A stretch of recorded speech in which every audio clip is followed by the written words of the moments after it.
క్రీస్తునాథుని యందు మిక్కిలి ప్రియ సహోదరి సహోదరులారా, నవంబర్ 21న మనము కానుక మాత మహోత్సవాన్ని కొనియాడుతూ ఉన్నాం.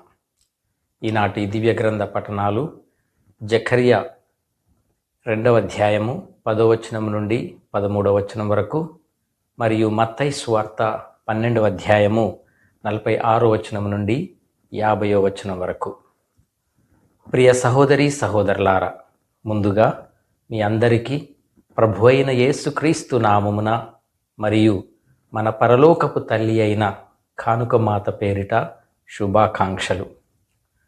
3 సంవత్సరాల ప్రాయంలో దేవాలయంలో కానుకగా సమర్పింపబడిన మరియమ్మ కానుక మాతగా లేదా మరియమాత సమర్పణ పండుగగా మనం కొనియాడుతూ ఉన్నాం. పశ్చిమ దేశ క్రైస్తవులు 43వ సంవత్సరం నుండే ఈ పండుగను జరుపుకుంటున్నట్లు తెలుస్తుంది. తూర్పు క్రైస్తవ దేశాలలో ఈ పండుగ 6వ శతాబ్దంలో ప్రారంభమైంది.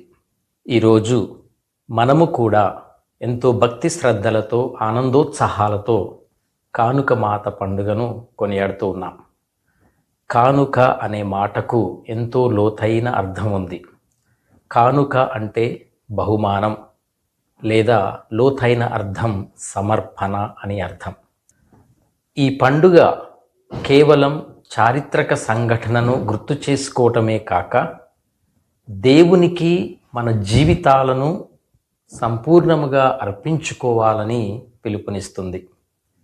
నేడు ప్రత్యేకంగా మరియ తల్లి సంపూర్ణ దైవాంకిత జీవితాన్ని, ఆమె పరిశుద్ధ జీవితం గురించి ధ్యానిస్తూ ఉంటాం. మరియమ్మ తన జీవితాన్ని దేవునికి అర్పించటం ద్వారా ఆమె దేవుని అద్భుత ప్రణాళికలో కీలక పాత్ర పోషించింది. ఆమె సంపూర్ణ సమర్పణ జీవితము మనందరికీ కూడా ఈరోజు ఆదర్శం. ప్రియ సహోదరి సహోదరులారా, ఈ పండుగ రోజున మరియ తల్లి జీవితము నుండి మనము ముఖ్యముగా 3 పాఠాలను నేర్చుకోవటానికి ప్రయత్నం చేద్దాం. మొదటిగా, మరియ తల్లి దేవుడు మనకు ఇచ్చినటువంటి అమూల్యమైన కానుక. ప్రియమిత్రులారా, దేవుడు మానవాళిని ఎంతగానో ప్రేమించాడు. ఆ అంతులేని అనంతమైన ప్రేమకు ప్రత్యక్ష నిదర్శనమే మన మరియ తల్లి. ఆమె సామాన్యమైన స్త్రీ కాదు. సర్వశక్తిమంతుడైన దేవుని కుమారుని తన గర్భములో మోసిన పవిత్ర దేవాలయం, జన్మ పాపము సోకని నిష్కలంక మాత. ఆమె నామములోనే గొప్పతనం ఉంది. మరియ అనగా ప్రియమైన, ఉన్నతమైన, ఘనత వహించిన, స్తుతీయమైన అని అర్థం. మరి ఆ పేరుకు తగ్గట్లుగానే మరియ తల్లి దేవునికి అత్యంత ప్రియమైన వరపుత్రికగా, సకల జనుల చేత స్తుతింపబడే తల్లిగా ఆమె జీవించింది. జన్మ పాపము సోకని నిష్కలంక మాత మరియ తల్లి. మరియమ్మ ఆమె తల్లిదండ్రులు జ్వాకీము అనగా దేవుడు సిద్ధపరుస్తాడు అని అర్థం, మరియు అన్నమ్మ అనగా దైవ కృప అని అర్థం. జ్వాకీము అన్నమ్మగార్లు లేక పుట్టిన తమ బిడ్డను చూసి మురిసిపోవటమే కాక తమ దగ్గరే ఆ బిడ్డను ఉంచుకోకుండా వారు దేవునికి వాగ్దానము చేసిన విధముగానే దేవాలయానికి కానుకగా సమర్పించారు. అదే సాంప్రదాయాన్ని మనం ఈనాడు గుర్తు చేసుకుంటున్నాం. ప్రవక్త అయిన జకర్యా చెప్పిన మాటలను మనం ఈ సందర్భంగా గుర్తు చేసుకుంటే, సియోను కుమార్తె సంతోషముతో కేకలు పెట్టు, 2వ అధ్యాయము 10వ వచనం. మరియమ్మ దేవాలయంలోకి ప్రవేశించటం ఆ సియోను కుమార్తె రాకడను ప్రతిధ్వనించింది. ఆమె రాకడ దేవుని మహిమను, దేవుని యొక్క ప్రణాళికను సూచించింది. అదేమిటంటే, ఆమె రాకడతో దేవుడు తన పరలోక నివాసము నుండి కదలివచ్చు సమయము ఆసన్నమైనదని సంకేతము ఇచ్చి ఉన్నారు. దేవుడు ఒక నూతనమైన ఊహించని రీతిలో మానవాళి మధ్య తనను తాను ప్రకటించుకోవటానికి సిద్ధమవుతూ ఉన్నాడు. దైవ కుమారుడు మన మానవ స్వభావాన్ని మరియమ్మ గర్భంలో ధరించటానికి సిద్ధమయ్యాడు. వాక్యము శరీరధారి అయి మన మధ్య నివసించుటకు ఆమె ఒక మార్గాన్ని సుగమం చేసింది. దేవుని దయతో కూడిన ఈ ప్రణాళికలో మరియమ్మ సాధారణ స్త్రీగా కాకుండా ప్రత్యేకింపబడిన కుమార్తెగా దేవాలయములో అడుగుపెట్టింది. ఆ పాపరహితమైన పరిశుద్ధమైన మరియమ్మ తనంతట తానే ఒక దేవాలయంగా మారింది. ఆమె పాపము లేని నివాస స్థలమైంది.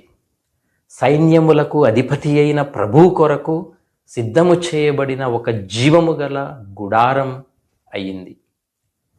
ఆ పవిత్ర దేవాలయము నుండే క్రీస్తు ఈ లోకములోకి అడుగుపెట్టారు. మరియమ్మ తల్లిదండ్రులు వారి విశ్వాసాన్ని, త్యాగాన్ని కూడా మనం ఈరోజు జ్ఞాపకం చేసుకోవాలి. దేవుడు వారి ద్వారా లోకరక్షణ కొరకు ఒక కృపను సిద్ధపరిచాడు. ఆ విధంగానే వారు మరియమ్మను దేవునికి కానుకగా సమర్పించారు. అందుకే వారి విశ్వాసము చాలా గొప్పది. వారు దేవునికి చేసిన వాగ్దానం మేరకు 3 సంవత్సరాల ప్రాయములోనే బాల మరియమ్మను దేవాలయానికి కానుకగా సమర్పించారు. ప్రియ సహోదరి సహోదరులారా, ఆనాడు వారు చేసిన ఆ త్యాగం, వారు సమర్పించిన ఆ కానుక ఈనాడు మనందరికీ తల్లిగా మారింది. దేవుడు ఆమెను మనకు తల్లిగా అనుగ్రహించారు. నిజంగా ఇది మనం పొందుకున్నటువంటి గొప్ప వరప్రసాదం. కాబట్టి ఆ తల్లిని బట్టి ఈరోజు మనము దేవునికి కృతజ్ఞతలు తెలియచేయాలి. ఇక రెండవ పాఠం మనం ధ్యానించవలసింది ఏమిటంటే, సంపూర్ణ సమర్పణే నిజమైన కానుక. ప్రియమైన దేవుని బిడ్డలారా, మన తల్లి మరియమ్మ జీవితాన్ని ఒక్కసారి తరచి చూస్తే ఆమె జీవితమంతా ఒక నిరంతర ప్రార్థనలా, దేవునికి అర్పించిన ధూపంలా కనిపిస్తుంది. చిన్న వయస్సులోనే యెరూషలేము దేవాలయములో కానుకగా సమర్పింపబడిన మరియమ్మ దైవాంకితగా ఎదుగుతూ జీవించింది. అక్కడ దేవుని సేవలో, పరిచర్యలో తరించింది. ఒకవైపు లేఖనాలను చదువుతూ విద్యను, ఆధ్యాత్మిక జ్ఞానాన్ని సంపాదించుకుంది. మరొక వైపు భక్తి, ప్రార్థన, వినయము అనే ఆభరణాలను ధరించి సాక్షాత్తు దైవ నివాసిగా ఆమె జీవించింది.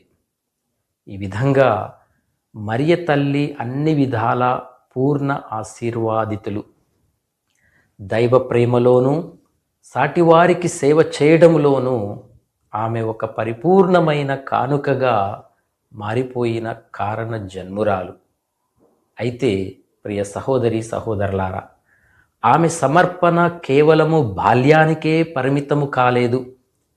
మరియమ్మ కేవలము దేవాలయంలో సమర్పించబడటమే కాదు, ఆ తర్వాత కూడా, అంటే తన జీవితాంతము దేవుని చిత్తానికి తలవంచింది. ముఖ్యంగా దేవదూత గబ్రియేలు ఆమెకు దేవుని సందేశాన్ని వినిపించినప్పుడు ఆమె పలికిన మాటలు చరిత్రనే మార్చివేశాయి.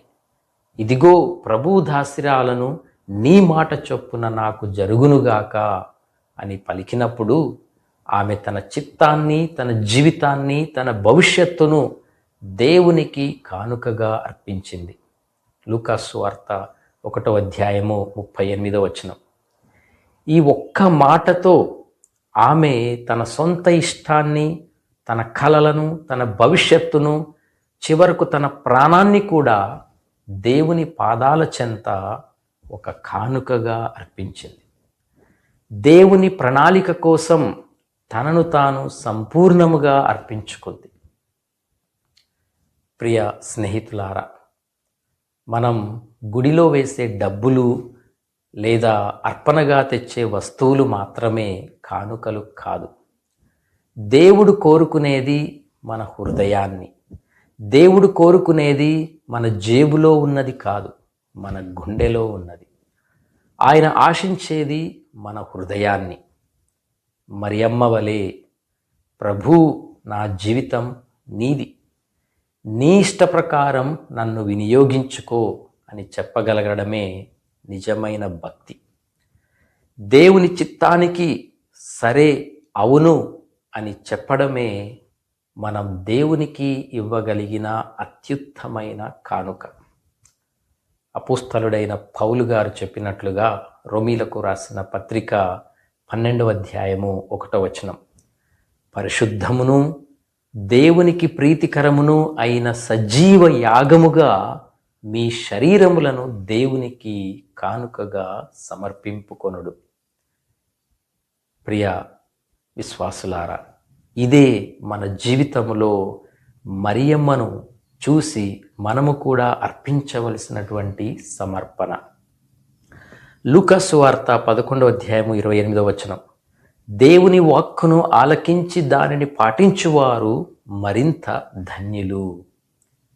ఇది మన జీవితంలో మరియమ్మను చూసి మనము కూడా సమర్పింపవలసినటువంటి కానుక. ప్రియ సహోదరి సహోదరులారా, ఇక 3వ పాఠం మనం ఈరోజు నేర్చుకోవలసింది, మనమే ఒక సజీవ కానుక కావాలి. ఈరోజు మనం ఎంతో ఆనందంగా కానుక మాత ఉత్సవాన్ని కొనియాడుతూ ఉన్నాం. మనం మరియమ్మకు ఏమి ఇవ్వగలం? పూలు వాడిపోతాయి, క్రొవ్వొత్తులు కరిగిపోతాయి, డబ్బు కూడా ఖర్చయిపోతుంది. కానీ దేవునికి ఇష్టమైన కానుక ఒకటి ఉంది, అదే పవిత్రమైన జీవితం. ఈరోజు కానుక మాత మనల్ని కోరుకుంటున్నది ఒకటే, నా బిడ్డలారా, మీ కుటుంబాల్లోని పగలు, ప్రతీకారాలు, ద్వేషాలను విడిచిపెట్టి క్షమాగుణాన్ని, ప్రేమను కానుకగా ఇవ్వండి. మీలోని గర్వాన్ని, అహంకారాన్ని విడిచి సాటి మనిషిలో దేవుణ్ణి చూస్తూ తగ్గింపు స్వభావాన్ని కానుకగా ఇవ్వండి. పాపాన్ని విడిచిపెట్టి కన్నీటితో కూడిన పశ్చాత్తాపాన్ని కానుకగా ఇవ్వండి. ప్రియ మిత్రులారా, వాడిపోయే పూలను కాదు, వాడిపోని మన మంచి మనస్సును తల్లికి కానుకగా ఇద్దాం. కరిగిపోయే కొవ్వొత్తిని కాదు, ఇతరుల కోసం కరిగే సేవా గుణాన్ని, స్వభావాన్ని, సద్గుణాన్ని మనం కానుకగా ఇద్దాం. అప్పుడే మనం జరుపుకునే ఈ పండుగకు నిజమైన అర్థం, పరమార్థం చేకూరుతుంది. మనమే దేవునికి నచ్చే ఒక సజీవ కానుకగా మారాలి. ప్రియ సహోదరి సహోదరులారా, కానా విందులో ద్రాక్షారసం అయిపోయినప్పుడు ఆ కొరతను గమనించిన తల్లి మరియమ్మే. ఆ కొరతను, ఆ అవమానాన్ని ఎవరు అడగకముందే గమనించిన తల్లి మరియమ్మే. తన కుమారుడైన యేసు దగ్గరకు వెళ్ళి ఆ కొరతను వినిపించింది. అప్పుడు యేసు ప్రభువు తన మొదటి అద్భుతాన్ని, చిహ్నాన్ని చేశారు. నేడు మన జీవితంలో కూడా ఎన్నో కొరతలు, ఎంతో వెలితి, బాధలు, కష్టాలు, అవమానాలు, చీత్కారాలు, హింసలు ఉన్నాయి. మీ జీవితంలో, మీ కుటుంబంలో ఏ కొరత ఉందో మరియ తల్లికి తెలుసు. సంతోషం అనే ద్రాక్షారసం అయిపోయిందా? ఆరోగ్యం క్షీణించిందా? ఆర్థిక ఇబ్బందులు ఉన్నాయా? అయితే భయపడకండి. మన సమస్యలు ఎంత పెద్దవైనా, మన కష్టం ఎంత లోతు అయినా మనం భయపడవద్దు. కానుక మాత పాదాల చెంత మన ప్రతి కష్టాన్ని ఉంచుదాం.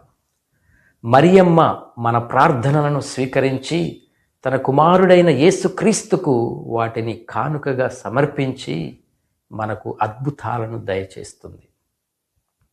మరియమ్మ మనందరికీ తెలిసిన విధంగా ఒక అద్భుతమైన మధ్యవర్తి, ప్రార్థన సహాయిని.